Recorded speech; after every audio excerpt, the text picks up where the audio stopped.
Hello and welcome to this week's episode of the Popcorn Wind Down. I'm Eddie. And I'm Tammy. Thank you for joining us. This week's show is brought to you by Fancy Facials and Full Body Refreshing Services. Searching for that fountain of youth? Well, search no more. Just hit us up at Fancy's and let us take years off your life, or at least your looks, with our all-natural and organic treatments. No surgery required. Let us cocoon you in refreshing youth at Fancy's. Just check us out at just check us out at www.youfancyhub.com. Tammy, you gonna hook up? You gonna check out Fancy's? Black don't crack. I'm gonna let you make it because it's Black History Month.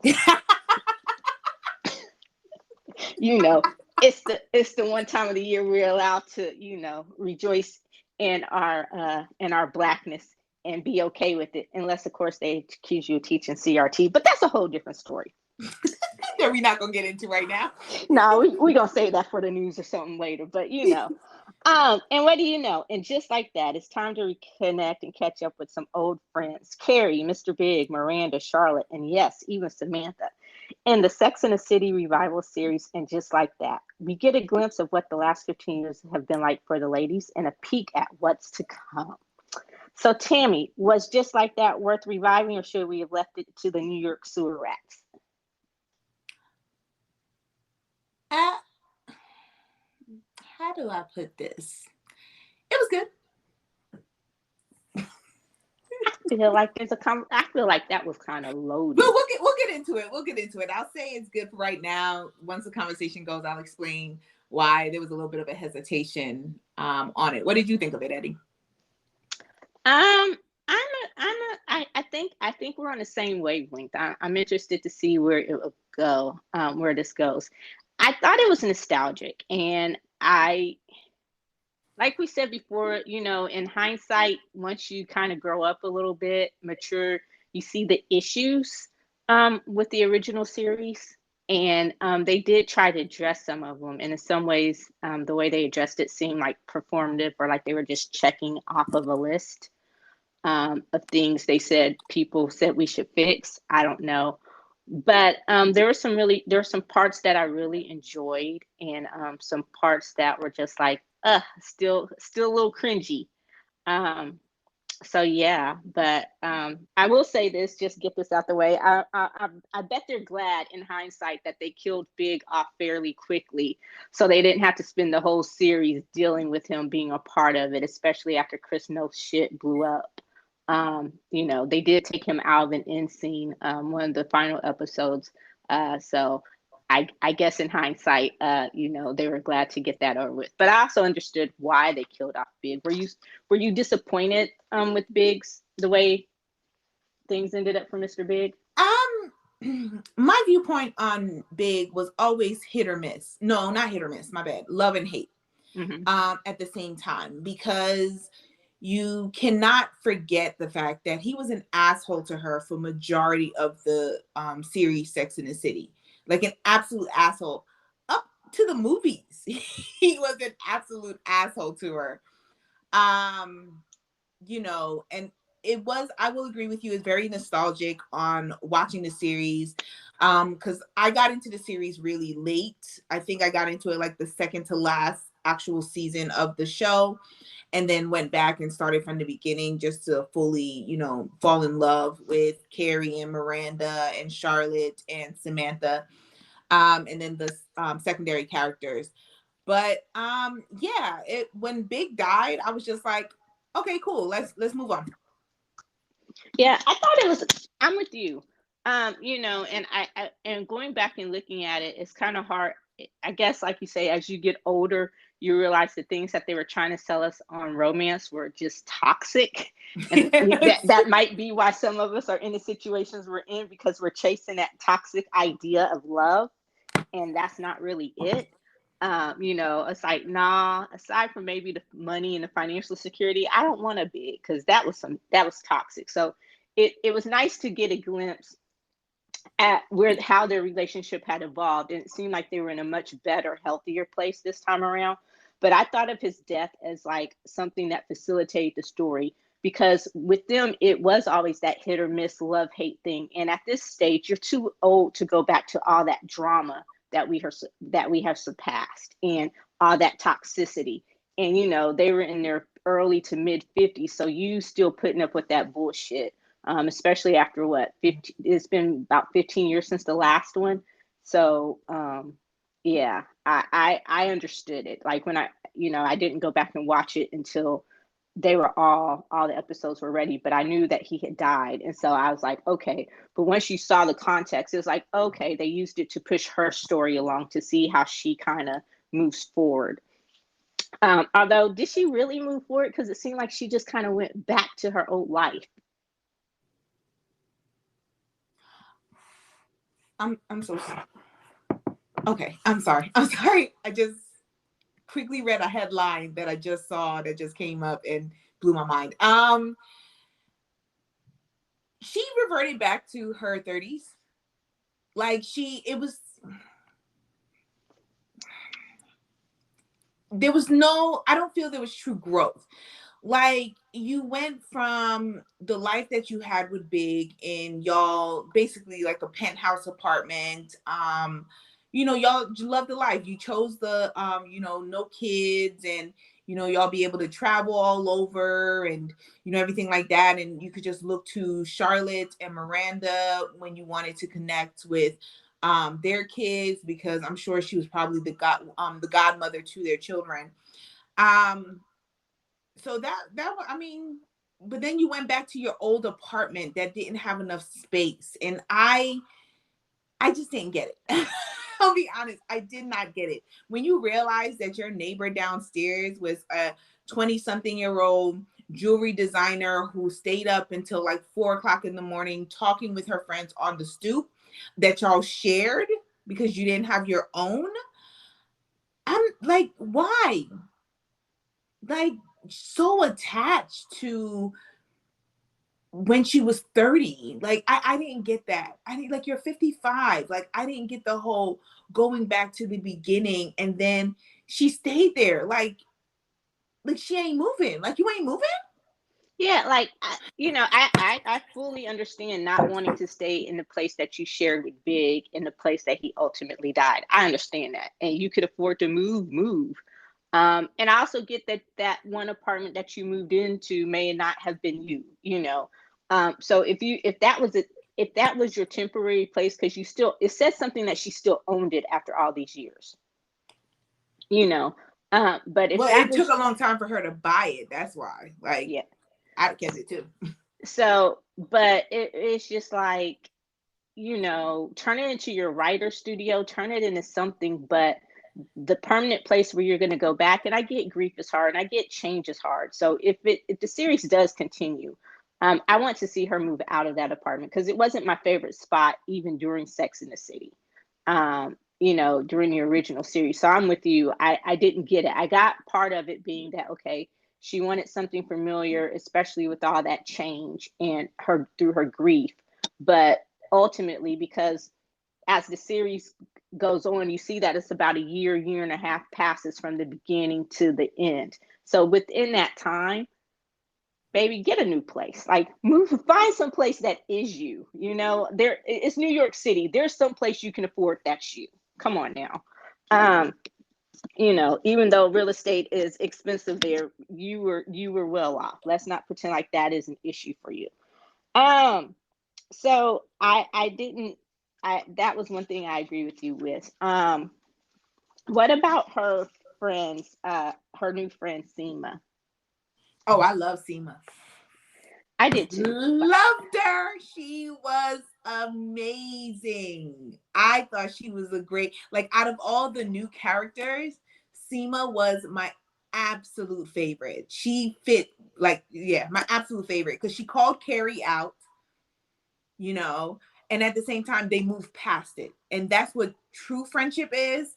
Like, you can call each other out and then you just move past it. Like, if you're gonna continue to be friends, then be like, hey, I'm gonna tell you what I didn't like, and then we're just gonna keep it moving because we're cool like that. And I love their relationship and how it developed. Okay, and I agree with you. So we can fast forward to a part that when you say that, that's what true friendship is. I hated, I liked Seema and I liked Naya, um, the professor. Mm-hmm. I love Nicole Ari Parker. I loved her. I loved her wardrobe. It just seems like they didn't give her character too much to do, but I loved her, and I loved the story. I think I would have wanted to see more of her because I think there's more there, and they kept that very surface and superficial. I guess I don't know to kind of match Charlotte, but you could just tell there was more there. So that was one thing I wish is we would have gotten more of her to see, who she was and the issues with her and her family and why her mother-in-law hated her so much. Like it just seemed like there was so much more there to be unpacked that I hate that they just kept all that superficial. But Miss Miranda, what did you think about her story? I hated it, but then I didn't like it. I wasn't a fan of it, but at the same time, it's real life for her. That was Cynthia Nixon's story. The woman who plays Miranda. Mm-hmm.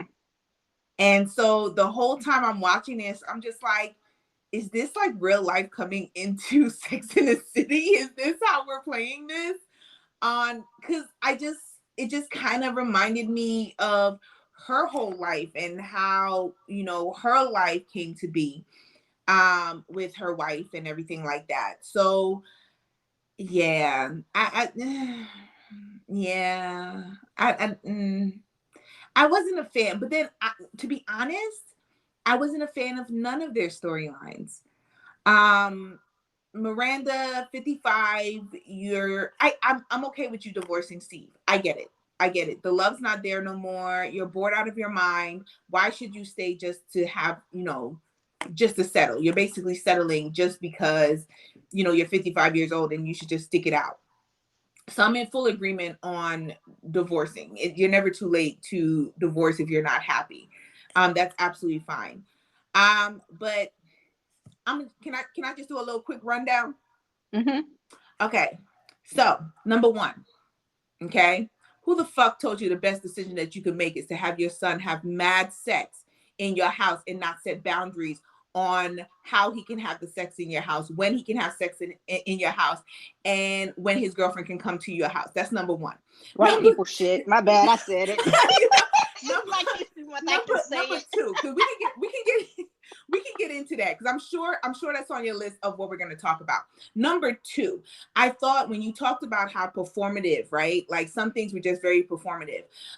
Charlotte's storyline with her younger child, I thought was very, very performative. At the end of the day, it came out like just a child being a child. Like in the end, it was kind of like a shrug and shoulders moment. Like, I don't think they took that whole storyline as seriously as they should take it for the society that we live in today. I found that to be very, very performative on her child going from being her daughter named Rose to all of a sudden changing her their name to Rock, and then at the end saying, oh, I mean, like, I just don't want to be referred to as anything. I'm 12 years old. I'm still trying to figure myself out. Exactly. That's what I'm sure we're going to get into that. So you have that. Another thing is you got a 15-year-old daughter that's taking sexy pictures, but she didn't realize that you was about to give your husband head. Absolutely not. That's ridiculous.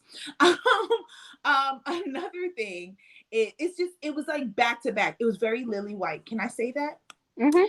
And it also made me, and I'd like to see if you felt this way as well. It made me really, really, really want a Living Single reunion show. Sex in the City was great when I first watched it, right? But at my age, being a 30-something-year-old Black woman, I no longer connect at all with the characters or the storylines. It was very Lily White for me. Well, I couldn't bond with them this time, and maybe it's because of what society is now and who I am as a person in this society that we live in.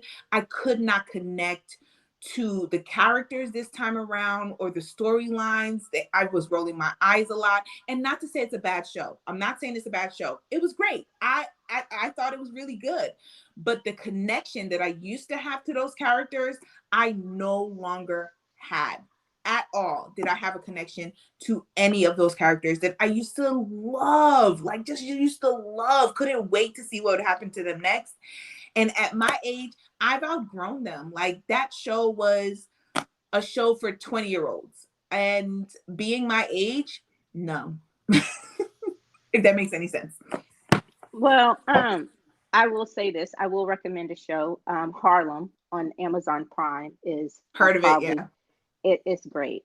But I agree with you in a lot of what you said. I hated Miranda's storyline. It reminded me why even back during the series, she was one of my least favorite characters. Just the relationship with her and Steve, the way she treated him. I get that that was Cynthia Nixon's life, and I also get, like you said, that they weren't. I didn't think they should have got married the first time around. So I wasn't surprised that that was the marriage that fell apart the way it did. And even if she were leaving him for another woman, there could have just been a better way to do it because she was such an asshole about it. And kind of going back to the thing what you said about being able to call your friends out. What she did to Carrie was fucked up. Fucked up. And how you talking about having sex in her kitchen while she's in bed trying to help herself to the bathroom? Yes. Yeah. And you're supposed and you're high as a fucking kite. Your friend is there on opioids, high as a fucking kite and sleep, and you're supposed to be helping her recover, but you're in the kitchen getting your rocks off with, from the fact that, okay, you never once listened to her podcast, and she'd been doing it, a couple of years until you met the person that she co-hosted the podcast with. And then all of a sudden you're interested in her life and what she's doing. So you're using your best friend to get closer to her co-host. And so, and the part where it really lets you know, it's like, okay, is this because when they were in the park and Miranda said, and Charlotte finds out about the whole situation, and Miranda goes, "We've worked through it," and Carrie's like, "No, we haven't." Like Carrie's just like, we haven't talked about it. And you kind of got the sense that it was that one thing that if they actually talked about, Carrie knew they wouldn't be friends anymore. So she just tried her best to let it go, like to bury it. Like, was I the only, that's what I No. Because I remember that scene where Miranda was like, we've gotten over it. And Miranda was like, no, you've gotten over it. No, not Miranda. Carrie was like, you've gotten over it. Like, letting it know, like, no. You've moved on from it. I'm just letting it go. So like you said, it doesn't escalate to the point where I lose another friend. Because then when she finally walks away, when Charlotte is basically calling her out, and she walks away and she says, I don't need this. And then Carrie, you realize the reason why Carrie just let it go after a while, because of the fact that she's like, I lost Big, I lost Samantha. None of the rest of us are able to leave. Like, we are in this for life. Like, nobody else gets to leave this circle that I have created for myself. Like, so you need to go sit your little behind back down and figure this shit out, because nobody has an exit anymore. Like, I've lost two, I'm not losing anybody else. And I was just like, that's what saved Miranda, is because she already lost two of her favorite people and she couldn't afford to lose anyone else. Yeah, because and that's what I got. It's like one of those things where it's like, dude, if I hadn't already lost my best friend and my husband, your ass would be gone, because what she did was fucked up. Like, at 20 years old, that may be some shit you can forgive and you can get over and you can understand it. But at 50, 55, what the fuck? Like, what is your problem? But can I just say also, now you just brought my mind back to this, on choosing your current person, like the current person you're with, over going with your best friend to Paris so she could spread the ashes of the love of her life and her husband who died. Mm-hmm. Like, and then she's just like, no, we're like, you're going to be jet lagged, like, being worried about her. In fact, and her trying to figure it out, like, oh, I can get back for 10th for the taping. how long that y'all have been together, like y'all are soulmates. Like you, Miranda, Carrie, Samantha, and Charlotte, soulmates. That is their soulmates. And I just feel that, I don't know, I felt like it was wrong. Like, I'm just like, there are certain things I would have to talk to Shay and be like, hey, like, I'm so sorry. Like, I'm still gonna be in LA with you. I'm still coming, but this whole thing with Carrie, like, I have to be there for her. Like, she's my best friend. I have to. And instead, like, no, her focus was LA. And it seemed like, and that was the other thing that I guys like. Samantha went so far against herself. You give up That was your Samantha. whole. That was Kim I Cattrall. mean, I'm sorry, Miranda went Oh, so okay. far against herself, and in the fact that you give up everything for this one person. So it's like, I get falling in love, I get that, but what you have been working so hard for, what you have fought so hard for, now all of a sudden it doesn't make sense, and you don't want to do it anymore. You want to go be a side piece to. I mean, not even. I just didn't get it. Like, I was like, okay, there's a way that you can still have love and find a balance. So I don't know. I just didn't like the story. I thought it could have been told so much better, and they could have done it. Like, it didn't do it. It didn't do a It didn't do any service to what they were trying to do to me. It was just like, wow, it was bad. I did not like it, and it proved to me why I didn't like Miranda. Like, she was selfish as fuck. Oh, can I just say that my least favorite character was Charlotte. I actually liked Charlotte. Her storyline was like cringy, like you said. I agree with you. I thought they did a disservice to her daughter's story. I get where you're understanding and you're trying to follow her lead in all of this, but to just say, I'm with you, they made it seem like it was a phase. Yeah. At the end, like the last conversation that they had, I guess with them, their pronouns, the last conversation that they had with them, it was like all of a sudden a shrugging of the shoulder and being like, I'm 12 years old. I don't know who I am. And I'm just like, don't do that, because there are so many kids who have figured out who they are. And now what's going to happen? Now society goes back to telling them it's just a phase because you're only 12 and you don't know any better. And I was just like, come on. Like, I felt like everything that Rock did, the character of Rock, everything that they had the character of Rock do was just to check a box. Mm-hmm. It And say, was just oh, look how cool like we are. Shay's show, like check a box. They were checking boxes when it came to the whole situation with Rock. They were checking boxes, and at the end, they didn't follow through on it. Mm-mm. I got the part where it's like deeper conversations about, okay, now your identity, you discovering what your identity is, but how that translates into your sexuality, because they're two different things. I understand that conversation being something that, hey, I'm 12 years old, I'm still figuring that part out. I'm not even, I don't know if I'm in a boys girls what yet. So I get there's some things that you still have to figure out as you grow up, but just to make it seem like, oh, they were wanting they likened it to you being at a phase where, okay, one day you want your hair purple and the next day you want your hair green, and you just Yeah. outgrow it. Yeah. So I think they did a real disservice to that.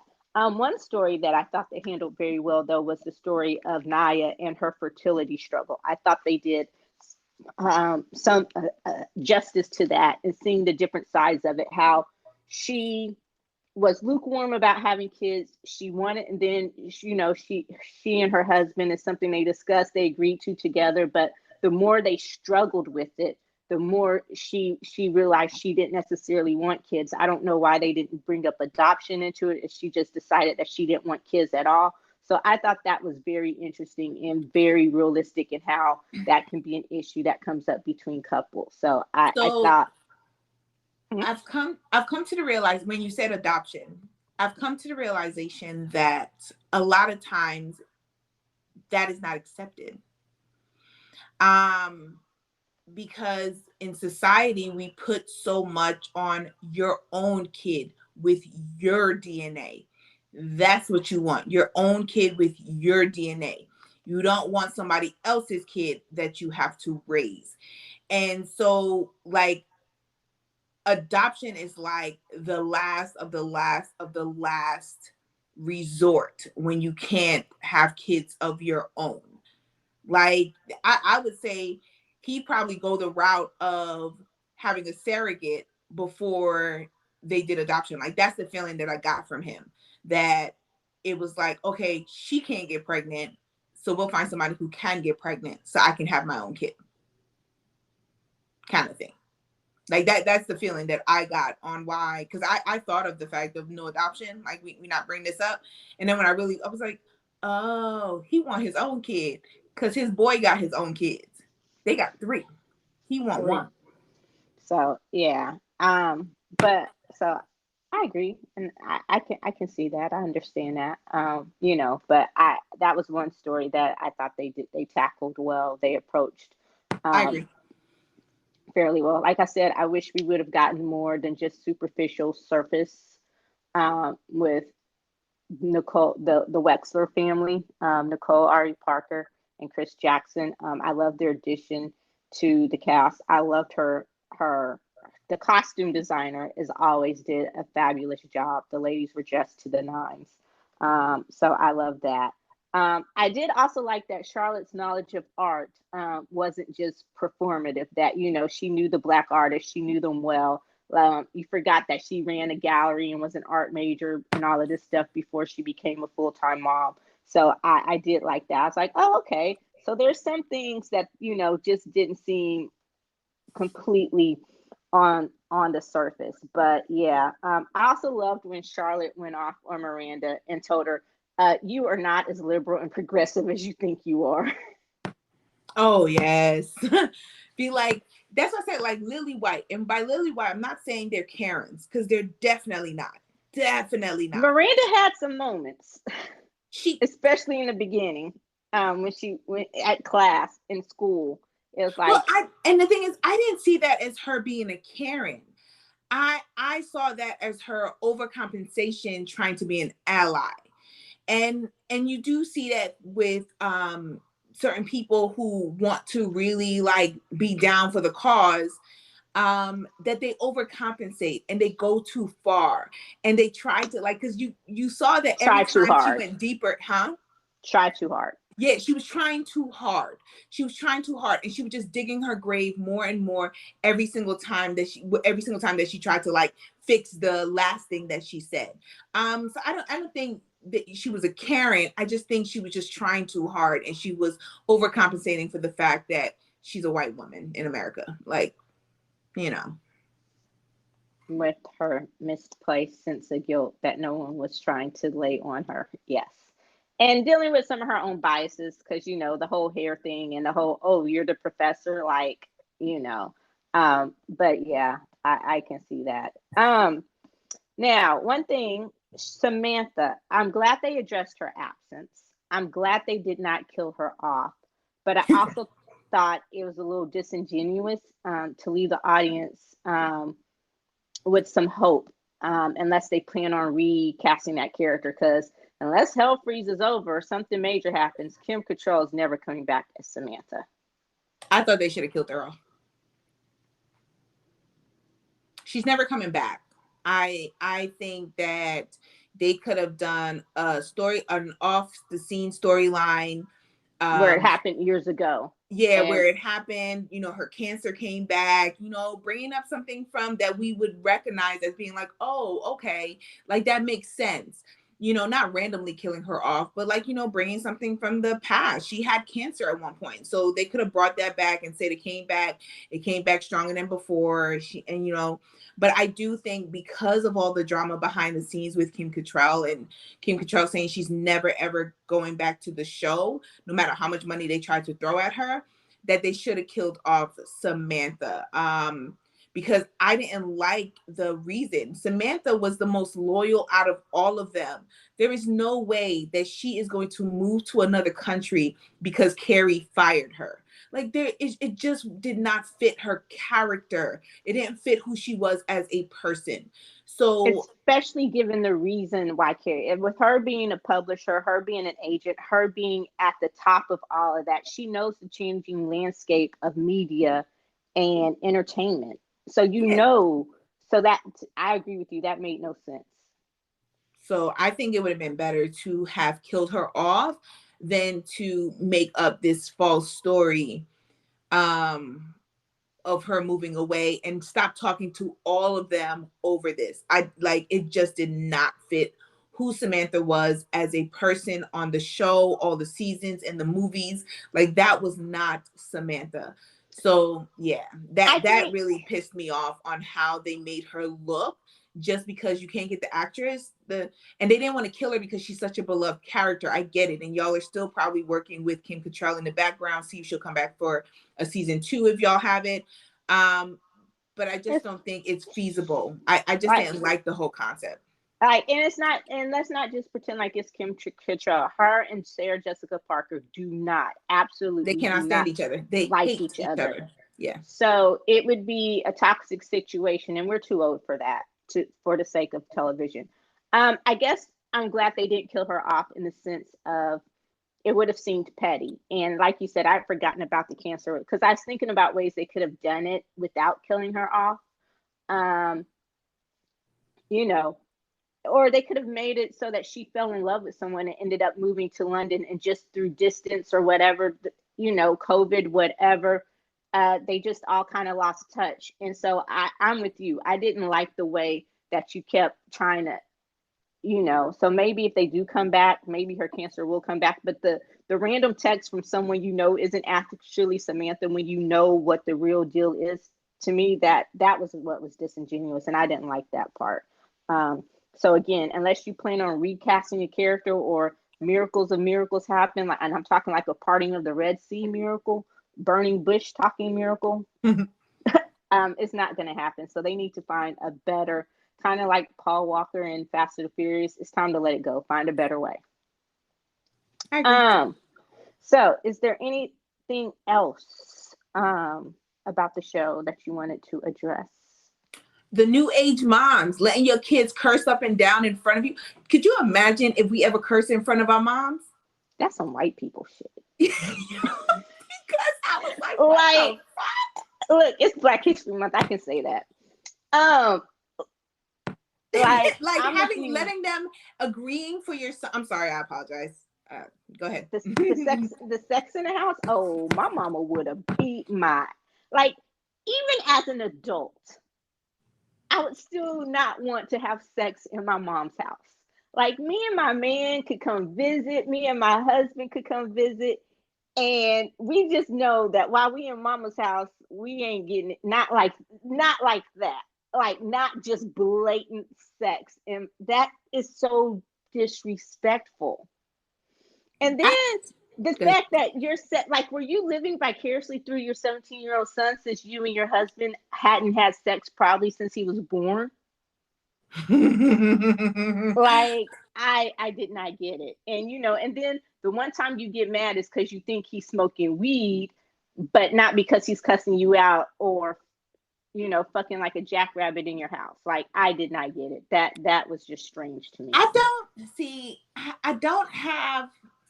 don't think I have a problem with the permission to have sex, because I was talking to somebody and they were like, it's kind of like the mindset of, at least where they are, who they're with, and making sure that they're safe at all times, right? Unless you're in there with them, yeah, that's not happening.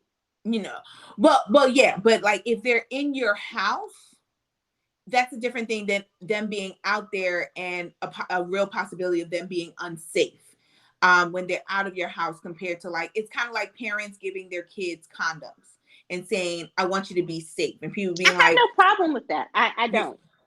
Yeah, but I'm of the mindset where it has to be boundaries that are set when you do that.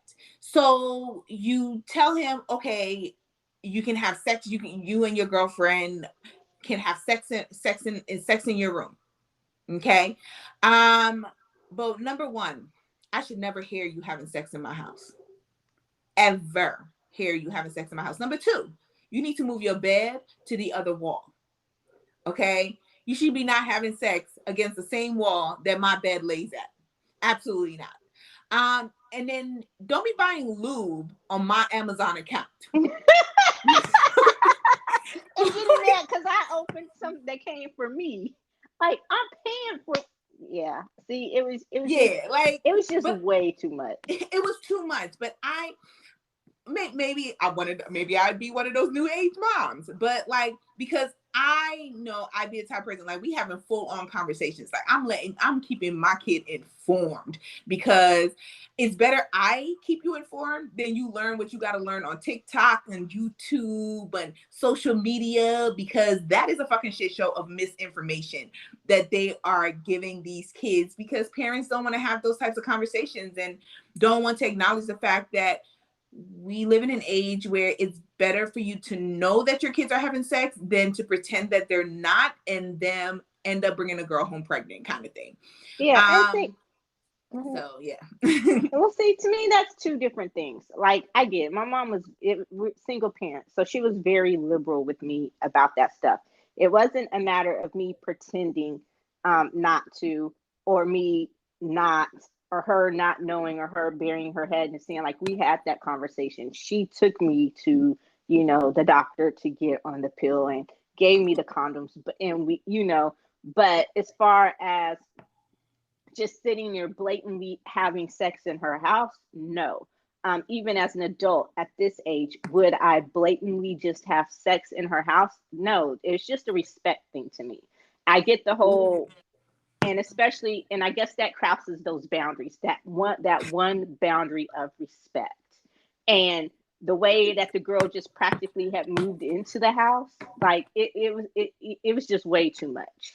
So the being honest and having real conversations with your kid and keeping them informed is one thing, but what that had crossed into was something completely different. It's like you had these two little jobless motherfuckers playing house in my house. So no, I agree with you on that. That's why I that said boundaries. I said boundaries. I'm gonna say, Mama, turn the podcast off. I'm gonna say I've had sex in my mother's house multiple times. oh yeah, But like, it's a difference between, like, it just goes back to boundaries. It just goes back to boundaries. Like, if I'm giving you permission to do this, so I know where you are, so I know that you're safe, I'm giving you condoms, I'm having a conversation. If it's a boy, I'm definitely having a conversation with your girl. I'm asking her if she's on break. Like, we gonna have that conversation. But at the same time, he went too far on, like, new age moms talking how he was talking to his mom, but also in the fact of saying, like, you ain't even think there was anything wrong with how you were having sex in your parents' house, or how much sex you were having, or the fact that you were so loud that your parents could hear you. Like, I would be embarrassed if my parents heard me having sex. yeah, Like, like no. that's what I'm saying. Like blatant, just like they're visiting you. No, like it was too much. Yeah. So nah. There were lines that were crossed, and we would have had to uncross them because like I said, that's that other people shit. I do have one question. Yeah. So, like, what is one thing that you absolutely loved about this reunion show, and one thing that you absolutely, just one thing, Eddie, one thing you absolutely loved, and one thing you hated or just did not like about the show?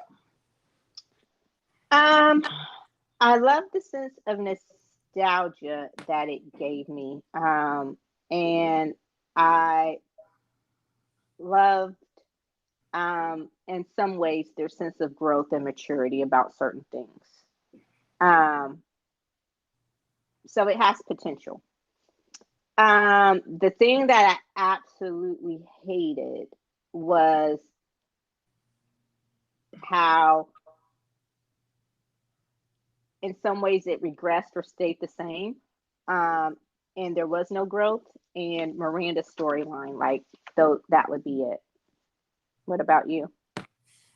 Um, I would say the one thing that I absolutely loved was the new secondary characters that were introduced.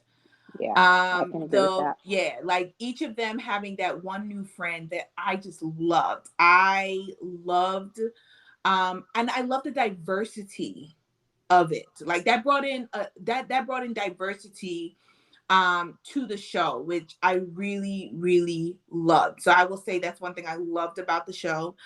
And then one thing that I absolutely hated about the fact that the whole Samantha situation, which we've already talked about. I think I hate the fact that I don't relate to it anymore. Like I didn't get a sense of connection or bond with Carrie and Miranda and Charlotte that I had previously. And I mean, I guess that states what my growth is as a person. But I've moved on to the tropes that were within the show that made me like laugh or smile when 10 years ago, that no longer has that gives me that feeling. So I will say that I absolutely hated that part. Yeah, I think I was like I was a latecomer to the show as well. Like it wasn't anything I really thought I would like, and then everyone kept telling me you have to watch it, you have to watch it. So I watched it, and I it was kind of like Friends to me, but a different version of Friends, where it's just like okay. So I don't know that I ever really related to it in a sense of oh I just have to have a big or I want a big because I like I said he was never my favorite. I wasn't a big fan of Aiden either. I watched it, I laughed, I'm not going to say I didn't, but it was never just this oh I want this life, you know. So I want to say I watched it because everybody else was watching it. It was a good show, but like the movies after the first movie I can honestly say I didn't watch the second movie. I didn't care to watch the second movie. So, but I did the series this time around. I enjoyed it more than I thought I did for the reasons I said. Some of the nostalgia kind of takes you back to some of those things, but also it's not always good to stay stuck in the past. The new characters, I thought they were more interesting, and I hope if it continues, they give them more to do. But yeah, it was, I don't know. Yeah. So, what about you? Do you think they should continue, or should they just close the book on Sex in the City? Nah, bring it back again. Okay. It still serves a purpose. I may not connect to it, but I'm with you. If they give more screen time to the new secondary characters, kind of put the old secondary characters in the background and really focus on these new friendships and relationships that have been developed. I think that I can see myself watching it. I may not fully connect with it, but I can still see myself watching a season two of and just like that. Yeah, I agree. It was interesting. I like what they did. Again, it was a learning experience. Uh, don't drop the ball on the Rose issue. It's not something because one of the things I really liked before we get off of that is when her parents went to the school and they weren't mad that she changed her name or she told them to call her Rot. They were mad because the school never notified them. Yeah. And it wasn't about it was like and if did you even talk to her about why she wasn't having these conversations with her parents? Did y'all try to mediate a conversation to see how we would feel about it? So, at the end of the day, she still is 12 years old. So whatever this is, we should be involved. So that was one of the things I thought. So they did some things right. I'm not going to say they did everything wrong. Ultimately though, so we agree that it could come back for a season two. That might be a cool thing. What would you rate it? How many popcorns are you giving in just like that? I'm going to give it a 3.0. Um, it's funny because I was gonna give it higher, and then as we were talking, I was just like, yeah, brought it down. Brought it down a couple popcorns, a couple kernels. But yeah, I'm gonna give it a 3.0. I did enjoy it. It's not like I binge watched it necessarily, but I did enjoy it. I enjoyed the series. I just hated some of the balls that they dropped, and as well as some of the yeah, it's just a little too lily white for me. But overall, it was Sex in the City. Like Sex in the City being Sex in the City. What about you? Well, to cure your lily white blues, I highly, highly suggest Harlem. But yeah, I agree with you. It's still they address some of the issues that people have been talking about over the years. How well they addressed them, that remains up to debate. But at least they're trying. I love the way they introduce the secondary characters, and if they continue, I hope that the characters do come back and that they give them more to do, and make them a bigger part of the landscape. I hope we get to see Carrie fully move on and move out of that tiny ass apartment that she has no business still being in. And so there are just a lot of things that I think they could address. And I'm with you. I gave it a 3. I when I first did it, I was like, yeah, I could go a little higher. But then I thought about, I'm like, no, I gave it a 3. It's not quite a 2.5, but it's not higher than a 3. We'll see what it is, and maybe I'll continue to watch it out of habit, just to see what they do with the other characters, because those stories were the most interesting to me, with the exception of Che, because that was just so intertwined with Miranda. But we'll see what happens. So, well, that does it for this week's episode of the Popcorn Wind Down. Please be sure to listen, like, follow, and comment on Apple Podcasts, Google Podcasts, and or Spotify Podcasts. You can also keep up to date on the latest in entertainment and pop culture news, as well as other amazing kernels of pop culture goodness at thepopcornwinddown.com. That's it. That's the plug. Pop, pop, pop, pop, pop. It's lagging a little because, still working on updating the website. So until we get a new and fully improved website, which hopefully will be by April, fingers crossed, the IT department of one here, I will not harass Tammy for a new sound effect until I get the new website. That is the deal that I am now making. We'll see how long that lasts, y'all. You got until April. But thank you as always, and be sure to join us next week when we discuss Tom Holland and Mark Wahlberg. Is it bad that I still want to call him Marky Mark? Don't do that. I know. As we discuss see, there I go. Mark Wahlberg, latest hit, Uncharted. Until next time, I'm Eddie. And I'm Tammy. Bye. Peace.